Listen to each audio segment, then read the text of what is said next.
Welcome to the GFX100RF Complete Camera Guide. My name is John Gringo, and I've got a great course in store for you here. We've got a very interesting camera from Fuji. I have really been enjoying my time shooting with this camera, and having worked with a large number of digital cameras ever since they've come out for more than 20 years, I'm going to say this is one of the most interesting, intriguing, compelling, and inspiring digital cameras that I've ever seen. And I know it's a very particular camera. It does some things really well. There's other things, well, that's just not its thing. But if you're interested in what this camera can do, I've got an incredible course for you. In this course, I'm going to be going through all of the operations on the camera. I'm going to be showing you how to really make your way around a lot of the kind of funky setup that Fuji has with their system of camera. We'll be going all through the menu. I'll be explaining what all that does. I'll be showing you how to set the camera up and the custom buttons and some of the kind of secret controls that this camera has. And there are a lot of those because Fuji, well, they are just a little bit different, and you can maybe find that as annoying, or it's a kind of a neat quirk to it. But it is fun to have a camera like this that looks very simple and classic on the outside, but it is absolutely packed with features in here. So let me tell you a little bit more about the course that I've got in store for you here. It's going to be a rather long course. We've got a lot of sections. We're going to start off with just some of the basics here in the first section. And then I'm going to cover some more camera basics in here, but there's also some very important things about file format in there as well. We have a whole section on the exposure controls, and these can get rather in-depth because of Fuji's system. We have a lot of focus controls, some pretty simple, some a little bit more high-tech in there. We have capture controls, which is how you capture the images, and there's some very interesting things in here. We then take a tour of the camera, the buttons and dials, and this is where things get very interesting because this camera has some unique controls on it.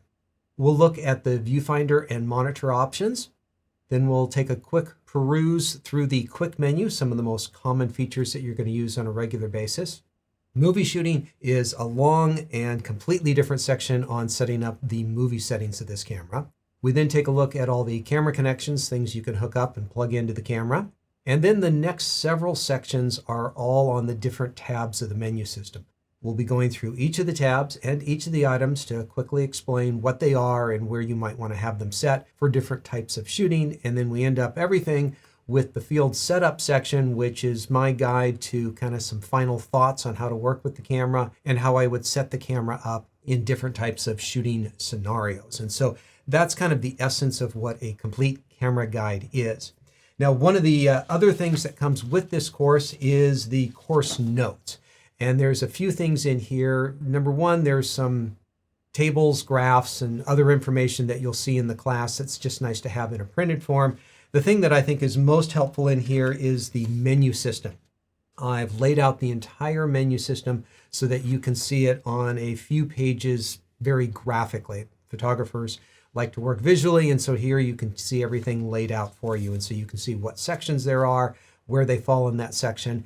And I actually have it listed in here twice. The first time is with my general recommended settings. I don't think that the way the camera comes set up out of the box is quite right for most people. It's pretty good, but I think there's some improvements that you can easily make on it.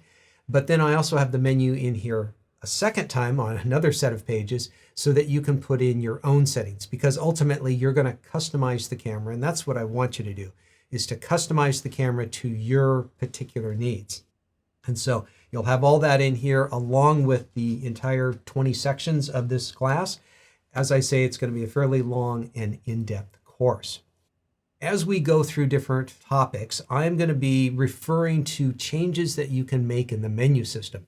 But we don't talk about the menu till later on in the class. And so for those of you who would like to jump ahead, I'm going to give you a menu reference box. And this will allow you to pause the video, and you can jump forward and go into the menu system, and you can make that change that we're talking about if you want to do that.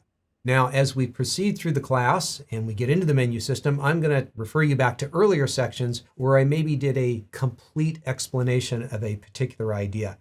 I don't want to repeat myself. There's a few things I need to emphasize by saying a couple of times to explain how something works, but I don't want to go through a full explanation twice. And so I'll refer you back to that earlier time when I explained it in depth. Now, obviously, this is a course on the GFX100RF camera. And there's a lot of side topics that we will occasionally venture into a little bit, but we're not going to go very far into it because, well, we've got our hands full with this particular camera. And so, yeah, there's a ton of things that are important in taking great photographs, lighting and composition and posing and a million other things. And anytime we get near that, we're just going to have to bounce right back to talking about how to work with this camera. So if you're looking for how to work with this camera, tethering, that's hooking it up to a computer. That's kind of a different topic. Now, my preference is I want to learn how this camera works manually and how to get the highest quality images. There are some automated systems. There are some ways of getting lower quality images out of the camera or have the camera do things for you. We'll talk about those. I'll explain how they work, but we're not going to focus on those. I want you to know how to work everything on your camera manually and get the best quality images. If you want to operate 1, 2, or more features automatically, that's fine and that's up to you. But if you understand how it works manually, you'll have a better idea of how to work with it in an automated sense and when to use it and when to put it into the manual sense. Now, I don't know if you know this, but I have no idea how much you know or you don't know. And so we've got a lot of different students from all around the world watching this particular class. And people come to photography from all sorts of different realms. And so I need to kind of cover everything from top to bottom. So occasionally I'm going to talk about something that's really simple. I'm not going to dwell on it. That's not what this class is about. But I want to make sure that everyone comes away from this course with a really solid education in this camera and how it works in the world of photography. So I might explain a few things you've already heard before, but maybe in a new way. This camera, of course, comes with an instruction manual. You can scan that code if you would like an electronic copy of that manual that comes from Fuji. There is helpful information in there. I am trying to give you the real world version of the instruction manual here in this course. The instruction manual is still going to be helpful for detailed specifications, certain compatibility issues, and just some deeper information into some particular things that we may not go into. I'm going to try to keep it very real world-ish in here. And so there are some additional things that sometimes you need to drill in a little bit more depth on, and sometimes there'll be additional information in there. And so don't get rid of it. It might still be useful somewhere, sometime. Now, as we go through the course, you might be thinking about some particular feature I'm talking about is not very important. And that's probably going to be true for, I don't know, half of what I say for any particular person. That certain feature doesn't apply to them at that time, and you kind of dismiss it. I do. It's easy to do. Hey, I don't use this thing. It's not really that important, until suddenly you find that it is important. And that's why reviewing this information from time to time might be really helpful. When I was a young photographer, I would get a new camera. I would read the instruction manual. Yeah, I was that type of person. And I'd go out and I'd use the camera, and I'd come back about a month or two later and I'd read the instruction manual again, looking for things that I overlooked the first time around. And I always found stuff. And then like 6 months, a year later, I'd go back to the instruction manual and I'd try to find other things that were now relevant to me. And I would still keep finding things. And so if you keep digging, you will still keep finding things that you can learn from. Now, as we get into this Fuji camera, I always like to start off with a little bit of Fuji history because I think there's going to be a lot of people that are new to the Fuji system here. They started way back when in the 1930s making film, and that was kind of how they got their first name, Fuji Photo Film Company. And so that's where the film part comes from. And then they started making cameras, and they really specialized in a very eclectic collection of medium format cameras. And this is fun for me because I actually used to be a medium format expert way back when I was working in the camera store. And Fuji had some just really, really interesting medium format cameras. And they have brought a lot of that history forward with this particular camera, which is one of the reasons that I am very personally interested in this camera. Now, I think kind of the recent history goes back to 2010 and the X100 series of compact cameras. It was kind of a classic design camera, but with a lot of modern features to it. and it's been a huge success. And this is the big brother version of it with the bigger sensor on it. And so it's really taking in a lot of Fuji history, which is a lot of fun. Now, as I said, over the years, Fuji has made a lot of medium format cameras, and they've been 6x6 and 6x9 and all these different aspect ratios, which is a big part about what this camera has on it. And so some of these cameras that you see on screen are cameras that I used to sell to professional customers. I'd take them out and shoot them in a variety of ways because I wanted to be familiar with every camera that I sold. And I get to do that again with this particular camera. Now, as I say, part of the history of this camera comes from the X100 series of cameras, which is the compact cameras designed around the APS-C crop frame sensor. Now, one of the differences, and we'll be talking about this a fair bit in this class, is the aspect ratio of the medium format sensor in here. It's a little bit more squarish than the longer rectangle in the APS-C. And so you can actually see that in the shape of the camera itself. I do not think this was just happenstance.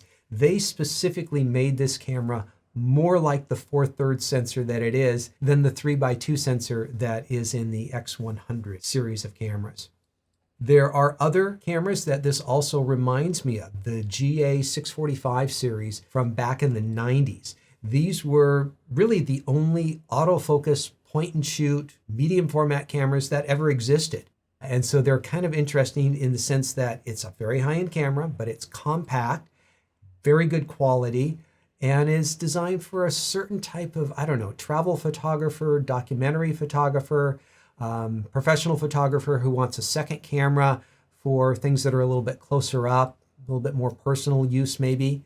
The focal length on it, this one has a little bit wider lens. Now, it is a smaller sensor than the film area that was being used on those medium format cameras. And that's just kind of the flexibility that we have with medium format. It's anything larger than a full frame sensor. And so it's changed a little bit from film to digital for sure. Now, the maximum aperture of the lens, when the camera first came out and there was all the people doing the reviews on it, a lot of people were disappointed with an f4 lens. And having been shooting medium format for decades, I wasn't surprised at all and I wasn't disappointed at all. It's extremely rare to have an f2.8 lens in medium format in a general sense of the concept. Most of Fuji's current line of lenses for their GFX series of interchangeable lens cameras, most of those are f4 or slower than that. They do have a pretty good number that are faster than f4, but it's not the majority of them, and they tend to get big and heavy. And if you want to make a small, lightweight camera, yeah, it's going to be f4. I fully expected that.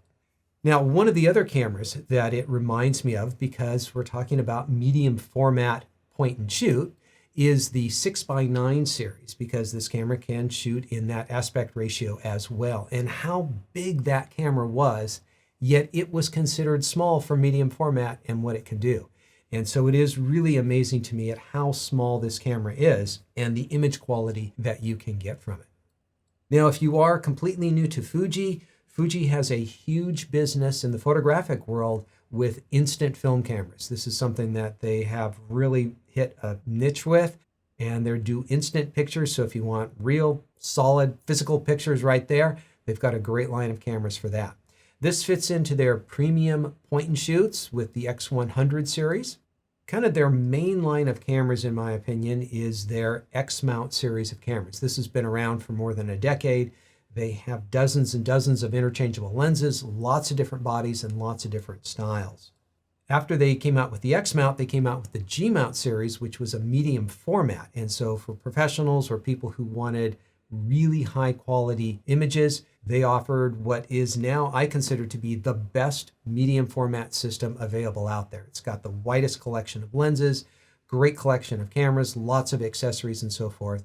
And so this is kind of part of that as well, because it uses the same sensor that is being used in some of those other medium format digital cameras. Real quickly on the name of this camera, the GF stands for giant format. This is a acronym that Fuji has used for many years. X is kind of the letter that they're using for their modern mirrorless systems. Now, this doesn't really officially fit into a mirrorless system, although there is no mirror, so it is a mirrorless camera in one regard. It doesn't have interchangeable lenses, but it's part of their modern digital series. The 100 is for the number of megapixels. Yes, nitpickers, I know that's not precisely right, but generally it's pretty close.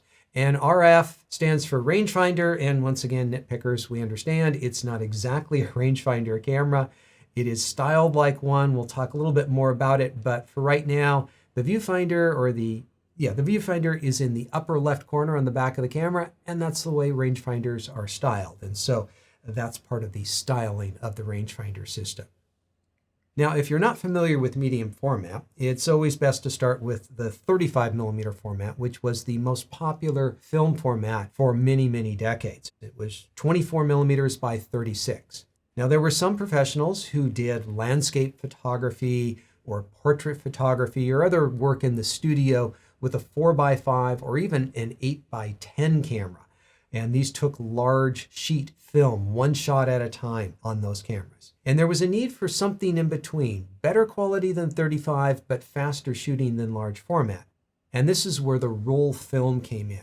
So roll film did not have any sprockets on it, so you could get an image almost as wide as the 61mm of the film itself, and you could decide what size of image you wanted to shoot on that roll film. And so in the medium format world, it's just a wide collection of everything between the 35mm format and the large format. And so you can have images of all different aspect ratios depending on how you want to orientate them on that particular film. And this is something that Fuji did for many years with many different styles of camera. Now, when you compare the image sensor on this particular camera to 35mm, it is technically 68% larger. So if you want to figure about it, quality of improvement, yeah, it's going to be about 68% better. It is much smaller than the other medium format films of the past. You can see it on screen here, pretty relative to its size. And it is smaller, but it is better than 35, and that's kind of one of the intentions of medium format, better quality. Now, as I say, the big topic for this class, I think, is going to be aspect ratio. And the aspect ratio of the sensor on this camera is notably different than the majority of the full frame and crop frame cameras out there, which use a 3:2 aspect ratio.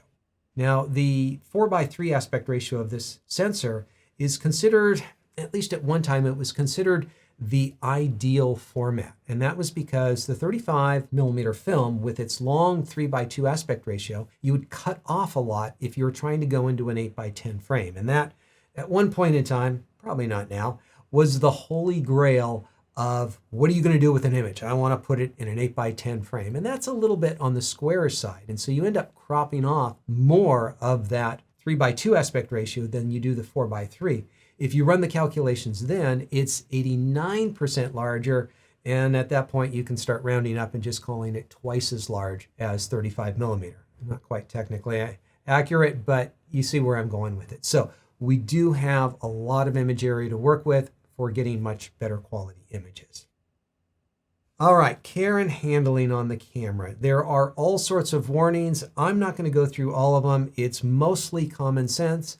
I don't know what you're going to do with a battery besides put it into the camera. Works as a pretty good paperweight, but I think it works best in the camera, powering the camera up. Construction of the camera. It is a well-built camera. Cameras are still sensitive to vibrations and water, so you do need to be careful in a general regard. They do say it is a shock-resistant structure. I don't have further explanation of what their definition of that is. The top plate of the camera has been milled from a solid piece of aluminum, and they're able to get edges and everything done just right on it. Has a very nice look to it, and should protect it quite well for many years, but still not the type of product that you want to drop at any distance or get too exposed to water, like dropping it in the water. When it comes to the weather sealing, you can choose on this camera whether you have a very, very compact camera, the way it comes out of the box, or you can choose to have one that is better weather sealed and is a little bit larger in size. And so there is a lens hood adapter ring and a protective filter. And we'll play with these with a demonstration later on in the class in the camera connections section. But if you want to add that to the camera, it adds weather sealing to the camera, and then you're good for what I would call a light rain for not too long a period of time. And so you can't go underwater. I wouldn't go outside if it's raining really hard. I wouldn't be outside all day with this shooting in a light rain. I don't know that it would do great in that, but they do say it is weather sealed once you get that 49mm filter on. And to put that on, you need to have that adapter ring on there. And so be careful with your camera, but it can handle a lot. All right, so I want to get my camera ready for this class. You want to make sure your camera's ready. We're going to need a charged battery that takes about 3 hours to charge in the camera, quicker if you're using one of the optional external power sources. We're going to want a memory card in there because we're going to take some practice pictures. Turn the camera on. We're going to move the aperture to A. So I'm going to go ahead and do some of this right now. Let me kind of get my camera in a shooting position here. So I'm going to turn my camera on, and I prefer to work with my camera manually, but for now I'm going to move the aperture to A. I'm going to move the shutter speed to A, and I'm going to need to pull my glasses out to do this ISO. The ISO, you got to pull up on this dial and you can turn it around, and we want to go to the A setting here. Once again, this is not how I typically shoot, but I just want to do things nice and simply. On the back of the camera, I want to go to single autofocus. We'll talk more about that later, but that's controlling the autofocus. And I'm going to go over here and press halfway down to focus and take a photo. And so everything seems to be working on my camera right now. You can see my studio is not quite set up for a wide angle lens like this. We're just going to have to live with it in here. And so if your camera is shooting photos, then you're good. If not, get your battery charged, get a memory card, get your camera set up so that you can be ready for going throughout the rest of this class. All right, one of the things I like to do at the beginning of my class is just to let you know where I am on my firmware. Firmware is the software that runs all the operations on the camera, and occasionally the manufacturers issue updates and they add features and change some of the operations of the camera. And so if you would like to see where your camera is at, what you do is turn the camera off, hold down on the display back button, and turn the camera on. And you have to hold that display back button when you turn it on. So let me show you. I'm going to turn my camera off. Camera's fully off. I'm going to press down and hold on the display back button here. Turn the camera on. And it takes a moment there. And we are right at the beginning, folks. 1.00. There's been no update so far. That's a good thing. That means they've designed everything that works out quite well, and they haven't needed to change anything in that time. So that's firmware 1.0. If they do issue an update, you can go to Fuji's website, just look up the camera model name and Fujifilm.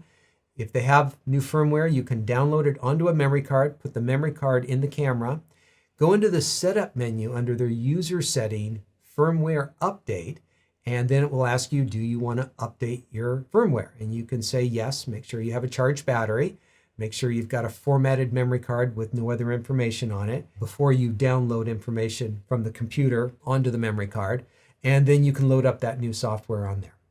So that's the firmware that we're at right now on this particular camera. And if you have something later, well, things might be slightly different. But that's where I am for this particular camera. All right, another thing that I want to address here is resetting the camera back to the original factory settings.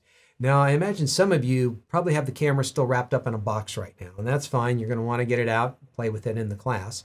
Some of us, I'm guilty here, have had the camera out for quite some time and have been messing around with all the buttons and dials quite a bit, reprogramming things, changing things, and I would like everybody to be able to work on kind of the same level. And so optional, if you would like to reset your camera, I'm going to reset mine back to the factory standards so that you know exactly where things are and we're starting on a base level. This is optional for you. And so what we're going to do is we're going to go into the menu system, the setup menu, and we're going to reset and do an initialize, which takes everything back to the factory default settings. So turn the camera on and we're going to dive into the menu system. And if you go left, and up and down, you can go through the different tabs. And there's some other ways you can use the front dial and you can scroll up and down. That's one of my favorite ways. And so we're going to go down to the wrench. We're going to go to the right, use the joystick for that. And we're going to go to the user setting, which is the first of the options, and we're going to go to the right because there's lots of items in here. And there are actually 2 pages you can see in the upper right corner, 1 of 2. And we're just going to dial our way down to page 2 where there's a reset option, and we're going to go right again. And here we have the option of resetting just the still menu, which is going to be the basic items in the menu system there.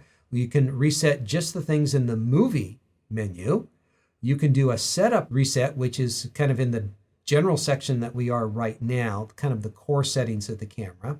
But I'm going to do an initialize, which takes it back to the beginning. And so I'm going to go to the right here, and it wants to confirm that I want to do this. So I will go up with the little joystick, and then I'm going to hit OK because I'm okay doing this. And I will select English, and I'm going to worry about that later. I'm not going to worry you guys about that. We're not going to worry about that.